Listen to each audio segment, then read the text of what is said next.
This ain't no audiobook. This ain't a radio play. This is a cloud audio tool.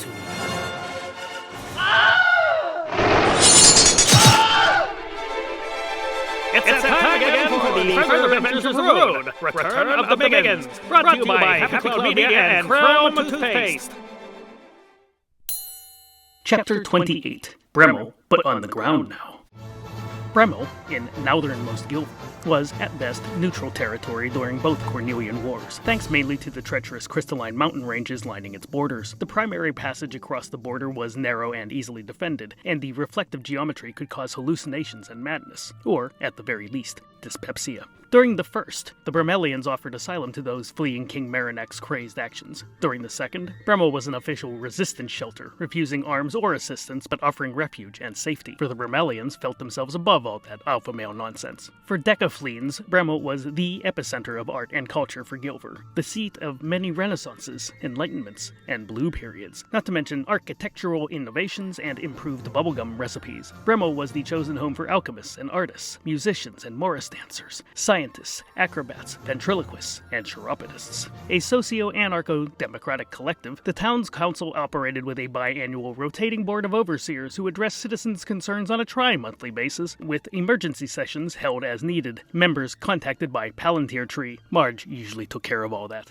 Bremmel was where absurdium was first refined for use in aero travel. It was in Bremmel where the Illuminati discovered Nicola juice. Heck, the Palantir itself was given a soft launch right there in Bremmel's trapezoid, which is what they called their town's five-sided square. It's their town, they can call it whatever they want. The supposed birthplace of A. Aaron Snorkler, aka William Fifth Act Problems Shakespeare. But don't let that stop you from going. The town's major export was two-act crowd pleasers and breakout pop numbers. Its parade budget was greater than most nations' gross national product. It was a town of revelry, of reflection, of innovation, celebration, orchestration, sanitation, hot and cold running gravity. It had it all. But if the Miggins couldn't get their wild Baba Yaga Jr. under control, they were never going to get there.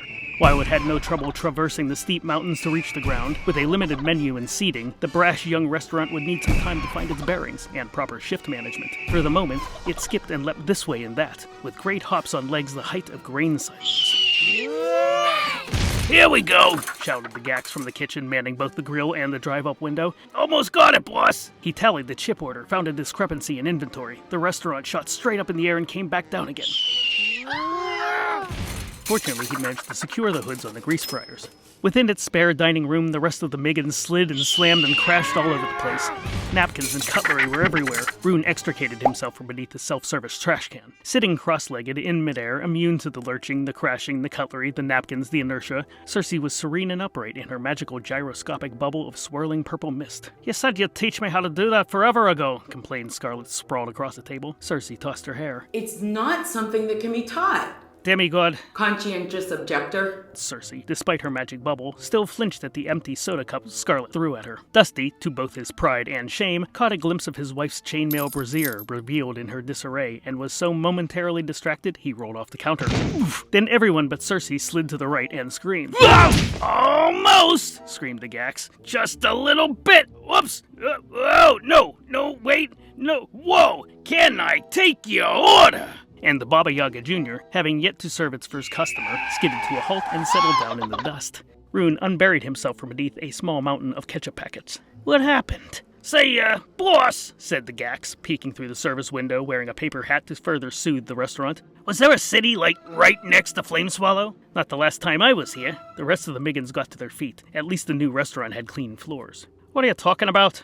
"Come to window 2 and see." They did, cramming between the registers and the milkshake machine, and through the window they saw the dead giant, its head a decaying structure of stone and brick, its body ossifying flesh. "Whatever is it, Chief?" Dusty had never seen one before, because they were rare enough these days alive. Rune knew exactly what it was, and if it had graffiti on its eastern wall reading, "You're just not my type," he'd once been imprisoned there in the bowels of that exact walking, wandering prison. "It's a Barlow," Rune said, "and it's dead." Chapter 28, The Barlow. There is very little information to be found about Barlows. Long before the pact between the Animorph and the Humanish, long before the treaty and the banishment of wizards, before the lineage of the San-Sum aristocracy, when the lands were wild and woolly and 35% polyester, there were great monsters called Harryhousens, massive bipeds called Titans, and presumably more Barlows than you could conceivably shake a stick at. Stick shaking having yet to be invented. Take the tallest man you've ever met, have him sit on the shoulders of the second tallest, and then send them both home. Barlows were hundreds of clicks tall. Find a guy 100 clicks tall, stick a citadel on his shoulders, sure, now that's a Barlow. Historically, Barlows served the much smaller civilizations as mobile cities, keeping the villagers safe from the ground within the stone walls of its, face? Skull? Who knew? This was a bazillion fleens ago. The Barlows themselves communicated with each other through a complicated system of sign language and door slamming. According to the last global census, there were only a few dozen Barlows still living in all of Trogdine, and most of those spend their time wandering the less populated areas further north. Those still roaming the blasted lands and parts otherwise have been known to act as walking prisons. Rune knew for a fact that the Gesseretti could communicate with them in some form, the first time he'd run away from High Dudgeon, grieving the passage of old Bill Reardon and desperate for wider spaces. Benny had sent one after him. As mentioned before, it caught up to him and Mingmumble in Wibberley, on the outskirts of the go-between plains. They'd been chased out of the city-state of Wazahuzits, the townspeople unimpressed with their counterfeit monkey's paws and eggless nogs. Like most things, magic was inherently a grift, and the grift had been fun while it lasted. The Barlow's massive hands swept up their jalopy and upended it, dumping the pair into its central courtyard, or throat. Epiglottis? For several fleeks, Rune and Mingmumble of the Several Noses, his magic useless within the walls and bones of the Barlow, further cementing the idea in Rune's head that magic was, again, a grift, the pair wandered the empty corridors and ventricles. Occasionally, they would find piles of bones, humanish and otherwise, or small piles of treasures that would buy them absolutely nothing within the creature, and were so left where they were. Mostly, they argued. Sometimes, they fought. Often, they bickered. The partnership had soured long before the Barlow caught them. I say again, no one who wants power should ever be allowed to wield it. Yes, I know. During these fleeks, they wanted for nothing. Food was provided in the courtyard each morning, conveyed there by means unknown. The plumbing worked, fresh water was plentiful. Neither wanted to contemplate how the plumbing actually worked. When they grew tired of talking to each other, they could entertain themselves with their echoes. Rune wondered if the echoes were just the Barlow's brain repeating what it heard, or maybe they were providing the creature's voice. Eventually, he stopped asking these questions. When the Barlow returned him again to High Dudgeon, Benny had the guards drag Rune away, and Mingmumble was left within. Is it your wish that we free your patron as well? Asked Benny, her tone superior and insulting. Rune had had quite enough of the blabbing magician. Let him rot, he answered. Rune could hear the wizard's protests as the Barlow disappeared over the descent. He never saw his creepy old patron again. The Gax flipped the front door sign to close so the restaurant would sleep, and he caught up with the rest of the Miggins. They approached the dead Barlow with caution. The body was prone, stripped naked by scavengers and tarp pirates, but its citadel head was propped up at an angle by the hillside beneath. Though the stones were crumbling and the supports were exposed, Rune could still make out the familiar graffiti, in Flurvish, splashed across the eastern wall. Not my type. It was his Barlow. Scarlet produced her rope and handy grappling hook. Surely you aren't going in there, my love. What have I said about calling me Shirley? Only in the bedroom, said Dusty, and everybody grimaced. She blushed and hurled the anchor upwards. It caught on a parapet, or a bone. We may find something of use. Not likely. This corpse has been thoroughly picked over. Where's your sense of adventure? Chided Cersei, drifting up on her purple swirling mist. I don't know, Cersei. Probably with my skewed priorities. Aren't we supposed to be liberating a stronghold? So testy. She beeped his nose. He recoiled from her finger like it was an open flame. This is your Barlow room. I want to see what your room looked like. I slept in a different one every night. Oh, for Blurg's Balzac. He followed the rest of his nitwit Miggins up the rope.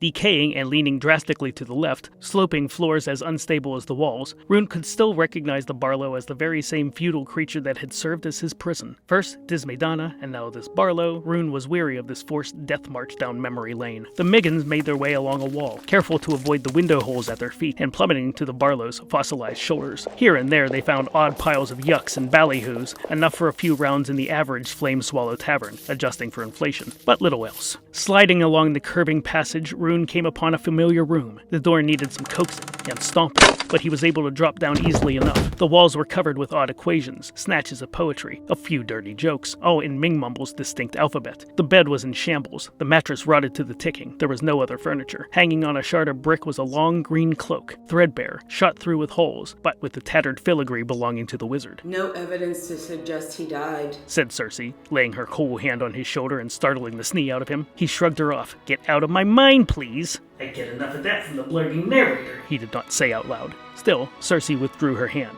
a little hurt just the same. I'm not concerned that he died, Rune said, climbing out of the room. I'm concerned he got out. See, boss! Called the Gax, his voice echoing through the Barlows corridors and synapses. What kills a Barlow anyway?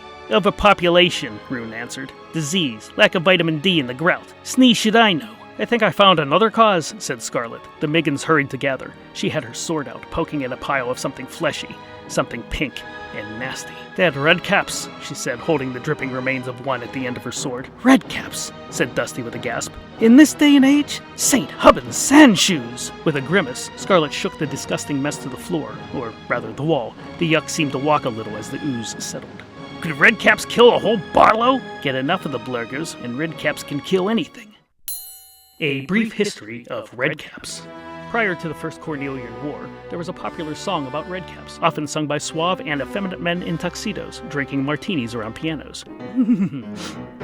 The unicorn is corny, and the porcupine is thorny, and the hippogriff is often horny when it lands. But of all the magic creatures with their myriad of features, the Redcaps are the most miserable, down hands. They're lumpy and they're dumpy, unreasonable and grumpy. Their only joy is making others mad. It's an infection that they spread in wishing others dead. It's what hatred becomes when it's no longer a fad. They resist all rehabilitation. We recommend decapitation, or even some defenestration if you have a window handy. Or fill a hole up to the brim, load a well up to the rim. Avoid them all, I tell you, Jim. Your life will be just dandy. Pohl Anderson Corder, all rights reserved.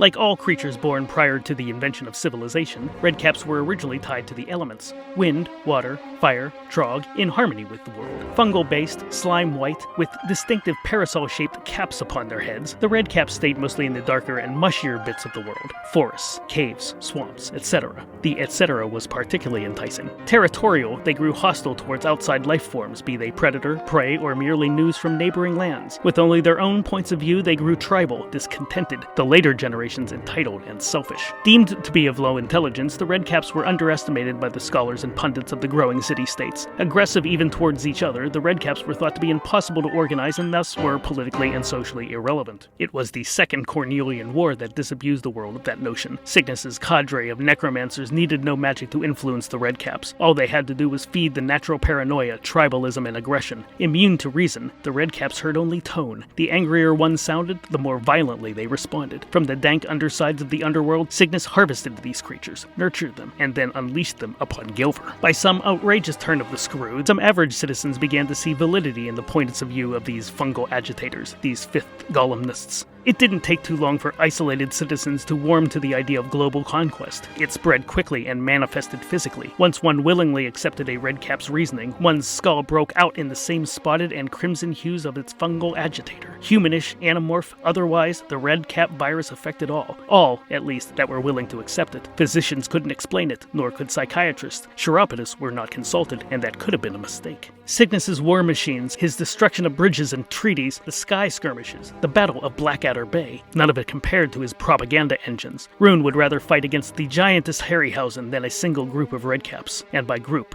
he meant two. After the Second War, Redcaps had mostly vanished from Gilver, grumbling back to their swamps and stumps, grumping about political persecution, and how legions of them had been slaughtered for the innocent act of treason. Largely, they were left alone, so long as they stayed away. It had been many a fleen since Rune had encountered a Redcap, until that very day in Flameswallow. Back to Chapter 28. We should get back to the restaurant and hurry to Flameswallow, said Cersei, and since everyone agreed, that's what they did. Thus concludes this week's episode. Join us next week for the next belligerent installment of The Further Adventures of Rune.